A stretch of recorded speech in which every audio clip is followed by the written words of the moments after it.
धीरे धीरे शाम गहरी होती जा रही थी। खेतों में इक्का दुक्का किसान ही दिखाई दे रहे थे। बाकी सब अपने घरों की ओर निकल चुके थे। अंधेरवाड़ी के उस घने जंगल से पशु पक्षियों के चीखने की अजीब सी आवाजें बाहर तक सुनाई दे रही थी। ऐसा लग रहा था जैसे रात अंधेरवाड़ी को अपने आगोश में लेने के लिए उतावली हो रही हो। जंगल के किनारे से गुजरती उस कच्ची पगडंडी पर एक अधेड़ उम्र की महिला अपने सिर पर लकड़ियों का एक बड़ा सा गट्ठर लादे बड़े ही तेज कदमों से बढ़ी चली आ रही थी। उसके नंगे पांव मानो धरती को रौंदते हुए आगे बढ़ रहे थे।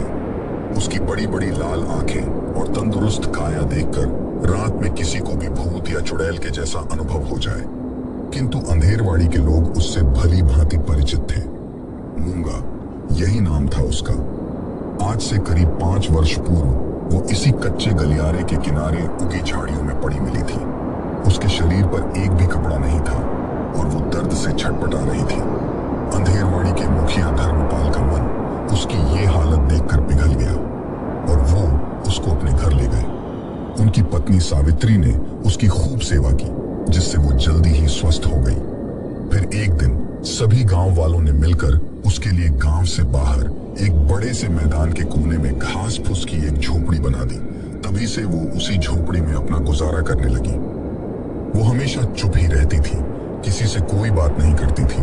जब कोई रास्ते में चलते हुए उससे उसका हालचाल पूछता तो बड़े ही टूटे फूटे शब्दों में उसका जवाब देती थी।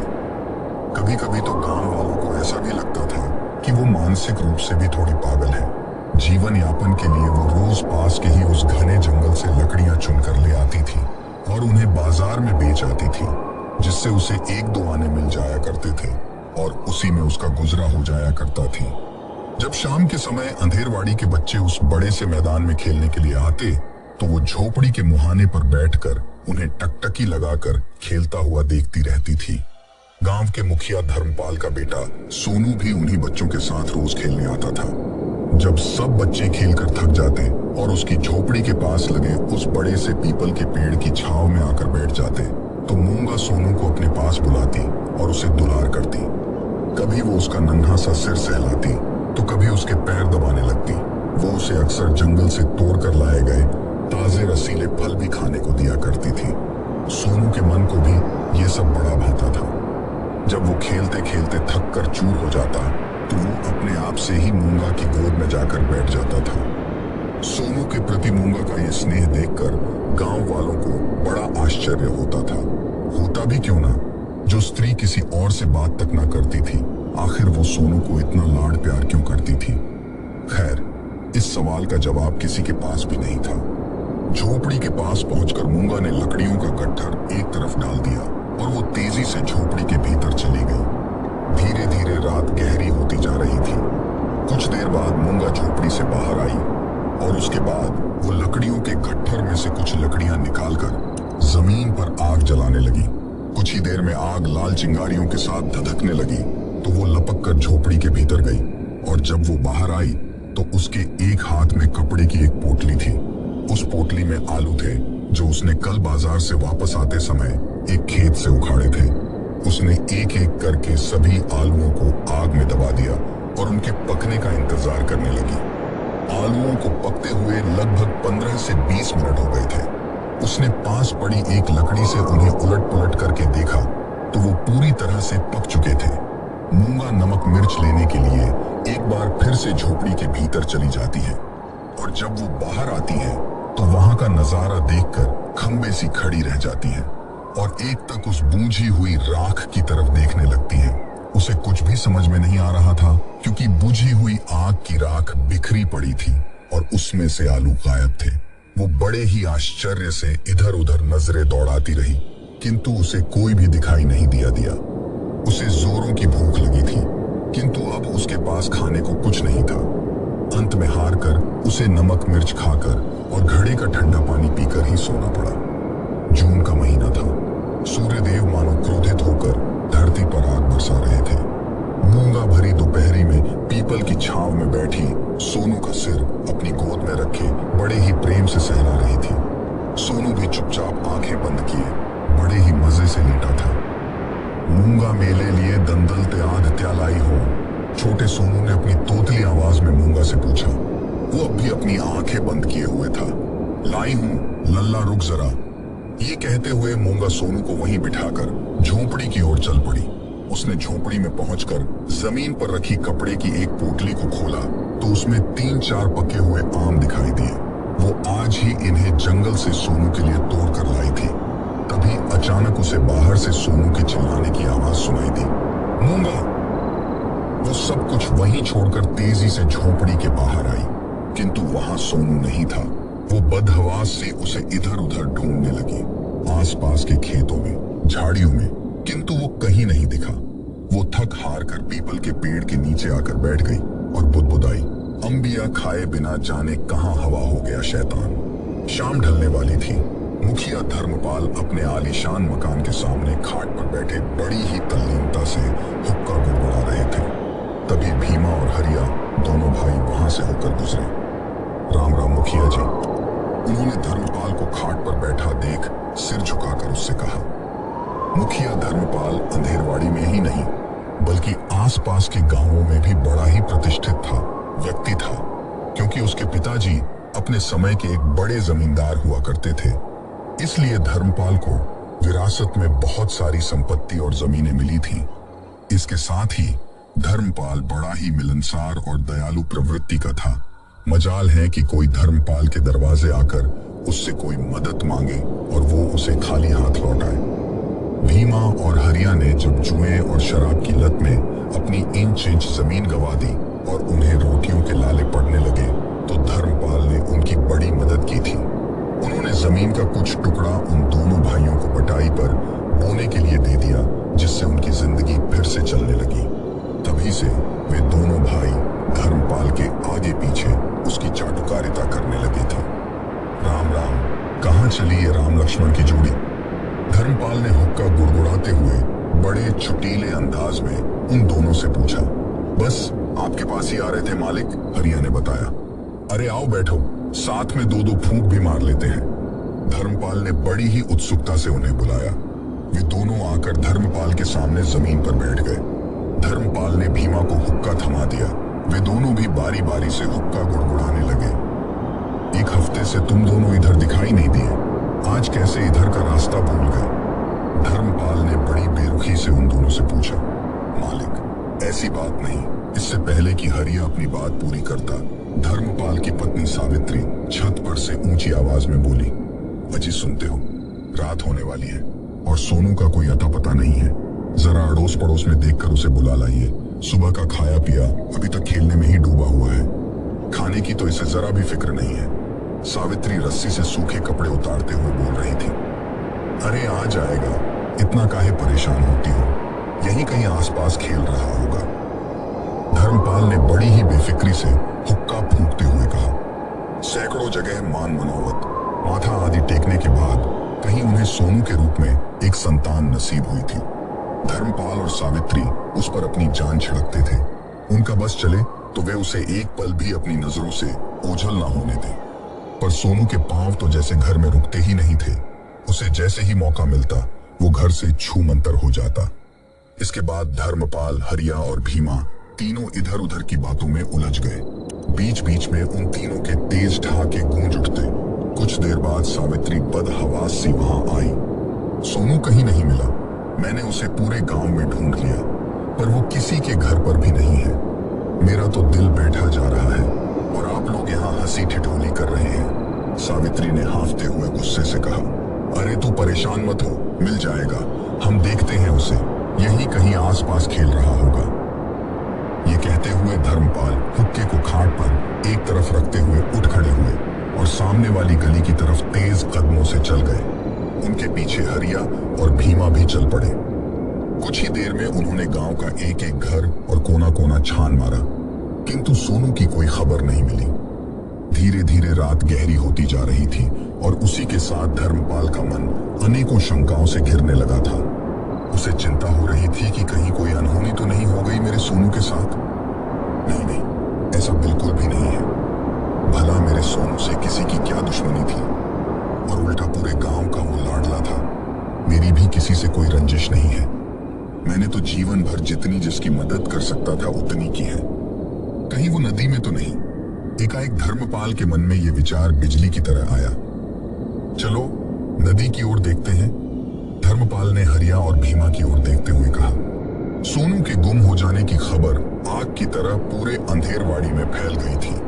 देखते ही देखते गांव वालों की भीड़ इकट्ठा होने लगी। गांव वाले तरह तरह की बातें करने लगे। फिर टॉर्च, लालटेन और डंडे लाठियां लेकर धर्मपाल और गांव वाले सोनू को ढूंढने निकल पड़े। खेत खलिहान, नदी, नाले, उन्होंने सब जगह छान मारा, किंतु सोनू कहीं नहीं मिला। आधी रात बीत चुकी थी। सावित्री का रो रो कर बुरा हाल था। गांव के लोग निराश होकर धीरे धीरे अपने घरों में दुबकने लगे थे। अंत में थक हार कर धर्मपाल और उनकी पत्नी सावित्री भी घर वापस चले आए। उनकी आंखें आंसुओं से डबडबा रही थीं। वे रह रह कर एक दूसरे को ढांढस बंधा रहे थे। शायद उनके जहन में सोनू के मिलने की आशा अभी भी खत्म नहीं हुई थी। सावित्री बार बार दरवाजे की ओर ताकती। उसे ऐसा लगता जैसे सोनू अभी अभी दरवाजे से भीतर आ जाएगा, किंतु उसे निराशा ही हाथ लगती। कभी उनके दरवाजे से भीमा और हरिया भीतर दाखिल हुए। धर्मपाल और उनकी पत्नी सावित्री डबडबाई आंखों से उनकी ओर बड़ी आशा से ताकने लगे। शायद वे सोनू की कोई खबर लाए हों। भैया, क्या सोनू की कोई खबर मिली? सावित्री ने बड़ी उत्सुकता से पूछा। मुझे लगता है मालिक, हमें उस पगली मूंगा की झोपड़ी की भी तलाशी लेनी चाहिए। आखिर लल्ला उसके पास भी तो रोज जाया करता था, कहीं उसने ही तो नहीं कुछ। भीमा बोलते बोलते अचानक रुक गया। हाँ मालिक, मुझे लगता है कि वो पगली वगली बिल्कुल भी नहीं है। मैंने उसे आधी रात के समय कई बार आग जलाकर उसके पास बैठे हुए देखा है। भला इतनी गर्मियों में आग कौन सेकता है? मुझे तो लगता है कि वो कोई अघोरिण है और वो रात के समय तंत्र मंत्र सिद्धि की क्रियाएं करती है। ठीक है, चलो चलकर देखते हैं, धर्मपाल ने धीरे से कहा और खाट पर रखी एक बड़ी सी टॉर्च लेकर दरवाजे से बाहर निकल पड़े। उनके पीछे पीछे हरिया और भीमा भी चल पड़े। आधी रात बीत चुकी थी। रात्रि के लगभग 2 बजने वाले थे।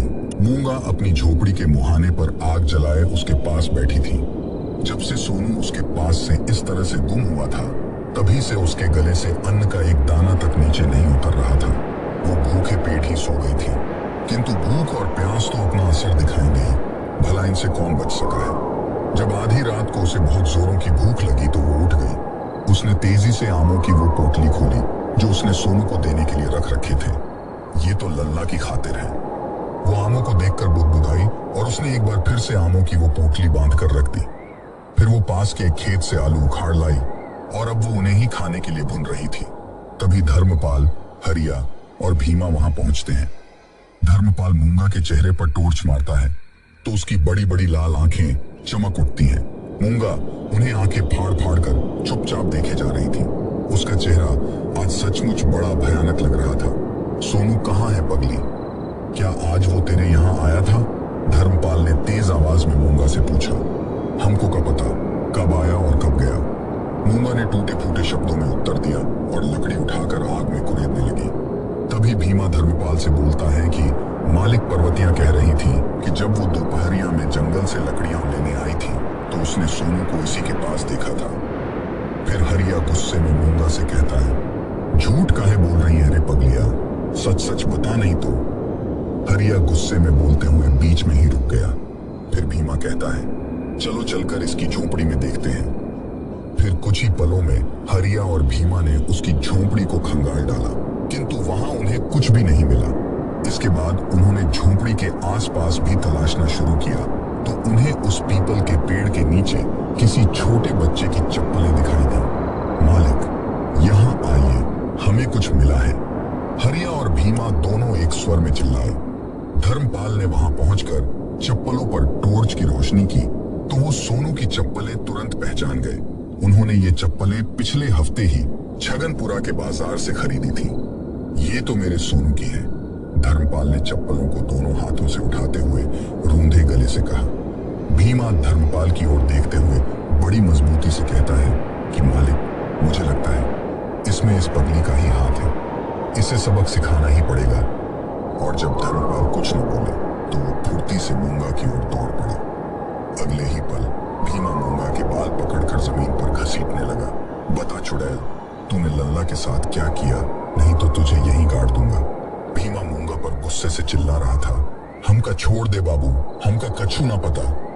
मूंगा दर्द से छटपटाते हुए बोल रही थी, पर भीमा को तो जैसे कुछ सुनाई ही नहीं दे रहा था। धर्मपाल भी भूत बना खड़ा खड़ा चुपचाप सब कुछ देख रहा था।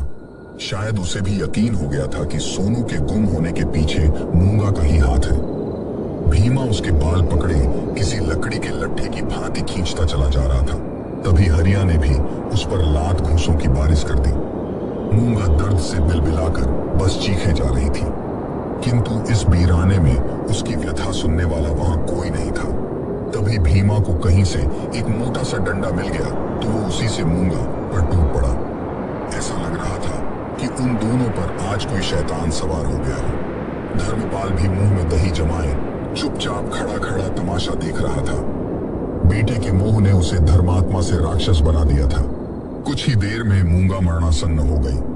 उसके मुंह से चीख पुकार और खुद को मुक्त करने की याचनाएं अब थम चुकी थीं। उसके शरीर में अब कोई हलचल नहीं हो रही थी।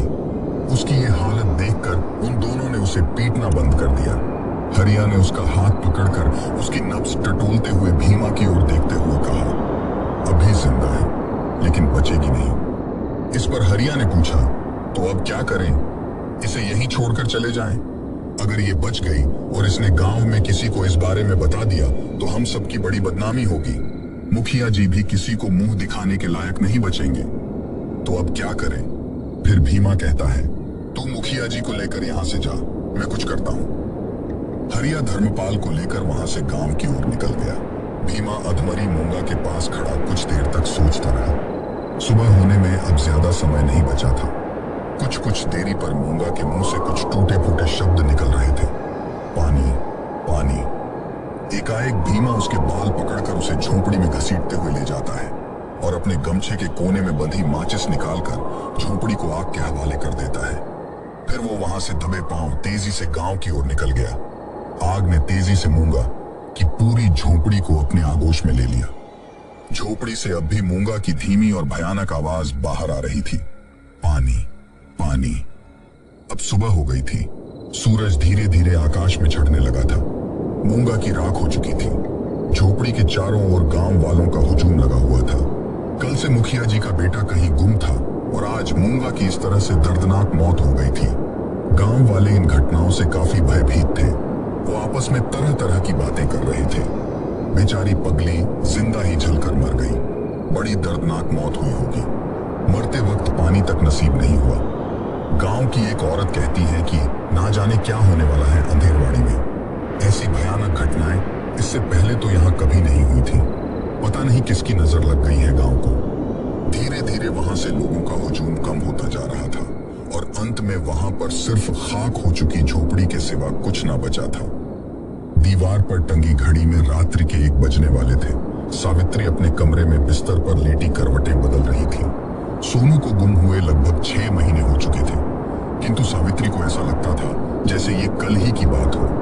वो अक्सर दरवाजे की ओर ताकती रहती थी, क्योंकि उसे मन में पूर्ण विश्वास था कि सोनू एक ना एक दिन वापस लौटकर जरूर आएगा।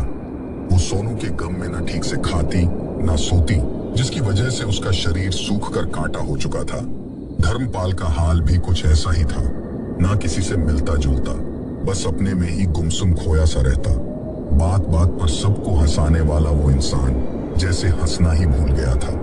करवटें बदलते बदलते आखिर सावित्री की आंख लग गई और वो गहरी नींद के आगोश में चली गई। उसको सोए हुए अभी मुश्किल से 10-15 मिनट ही हुए होंगे कि तभी उसके कमरे के दरवाजे पर एक जोरदार दस्तक हुई। अम्मा, अम्मा, भूख लगी है, खाना दो। कमरे के बाहर से एक छोटे बच्चे की आवाज आ रही थी। वो आवाज हूबहू सोनू की आवाज से मिलती जुलती थी। जैसे ही ये आवाज सावित्री के कानों में गई, वो तुरंत ही अपने बिस्तर पर उठकर बैठ गई। उसका दिल जोरों से धड़कने लगा।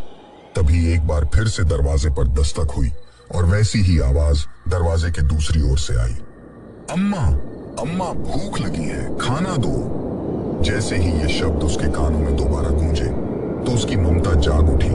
अरे ये तो मेरे सोनू की आवाज है। मुझे पता था वो एक दिन जरूर वापस आएगा। ये बुदबुदाते हुए वो दरवाजे की ओर भागी। उसने दरवाजा खोलकर देखा तो आसमान में चांद पूरे शबाब पर था। किंतु उसे आसपास कोई भी दिखाई नहीं दिया।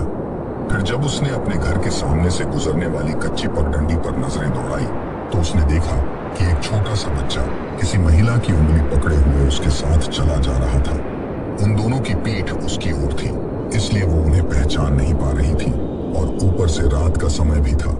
सावित्री उन दोनों को कुछ देर तक एकटक बड़े ध्यान से देखती रही कि तभी उसे याद आया कि जो कपड़े वो छोटा बच्चा पहने हुए हैं वो तो सोनू के हैं, और जिस दिन वो गुम हुआ था तब उसने यही कपड़े पहने हुए था।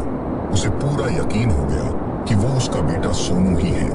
लेकिन ये औरत कौन है और सोनू इसके साथ क्यों जा रहा है? उसके दिमाग में कई सवाल घूमने लगे। पुत्र मोह और जिज्ञासा ने उसे मजबूर कर दिया और वो दबे पांव उन दोनों के पीछे चल पड़ी।